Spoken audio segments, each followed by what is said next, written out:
चिन्ता नगर तँलाई म किरा परेर मर्न दिन्न दाइ छोड्दिनु नभनेको के छोड्दिनु चुप लाग भन्छु अझै तेरो गुमुत चोर्नु पनि म सोच्छु यसै पनि सानोमा तेरो गुमुत खाएकै हो मैले तँलाई खुल्ला छोडेर अपराध गर्न दिनु र अपराधीको दाइ भनेर यो समाजमा बदनाम हुनुभन्दा तँलाई यसरी नै बाँधेर राख्नु ठिक ठाने मैले बुझिस् तँलाई ल अब म तँलाई एउटा प्रश्न गर्छु त्यसको सही जवाब त्यो माथि घरमा मैले राखेको पैसा तैँले चोरेको हो किन बोल्दैनस् तैँले चोरेको हो अहिले फेरि तेरो भन्नु भनेको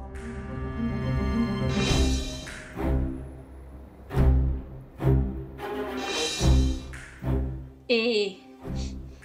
माइतीलाई पैसा दिएर अनि मैले पैसा चोरी भनेर तपाईँलाई कुरा लाएँ होइन तपाईँकी बुढीले माइती रे को माइती त्यो भुन्टीको दाइ भनौ त आएको थियो अनि दाच्चैलाई मिठो मिठो परिकार बनाएर हामीलाई देखाइदेखाइकन खुवाउँदै थिए अनि जाने बेलामा दाच्चैको हातमा मुठ्ठीभरि पैसा राखिदिएकी थिए मैले भाउजू त्यत्रो दाइको पैसा दाइलाई किन नसोधिकन त्यसलाई दिनुभएको भनेर भन्दा तपाईँको दाइको पैसा भनेको मेरो पैसा त हो नि तपाईँले के को खसखस भन्दै मलाई थर्काउनुसम्म थर्काउँदै थिए अनि अहिले आएर त्यो पैसाको चोरदोष त्यसले मलाई पो लागी छे होइन हो होइन तँलाई चोरदोष लागी छैन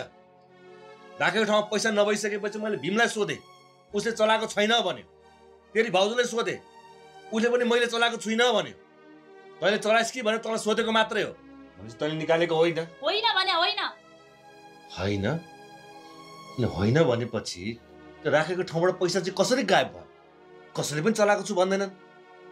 कसैले नचलाएपछि पैसा चाहिँ गयो कहाँ बुढा मैले त भन्नै बिर्सिछु भाइ मेरो दाइ आउनु भएको थियो तपाईँसँग भेटौँ त्यो कामका बारेमा कुराहरू भनेर तपाईँ आउँदा बेलुकै हुन्छ बस्नु भनेर मैले भनेको अलि दाइ बस्न मान्नु भएन अब अहिले दाइले काम साम केही गर्नु भएन काम नपाएर दाइको अलि बिजोकै हो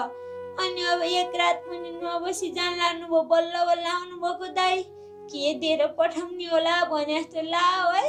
अनि यसो द्वारा चाहिँ यताउता हेरेको 4,000 पैसा है अनि मैले त्यही दिएर पठाइदिएँ तपाईँलाई भनौँ भने टेन्सनले बिर्सिछु अहिले याद आयो अनि भन्न आयो कि मैले दाइलाई दिएँ त्यो पैसा एकचोटि मलाई नसोधिकन मैले राखेको ठाउँबाट पैसा निकालेर दाइलाई दिएर पठायो नि त कति सहिलो छ है तिमीलाई कति न आफैले कमाएर राखेको जस्तै दिएर पठाएछौ त आफ्नो बुढाले केको लागि राखेको किन राखेको एक वचन सोध्नु पर्छ जस्तो लागेन मलाई यस्तो मन परि गरेको मन पर्दैन नि भुन्टु अब आइन्दादेखि यस्तो काम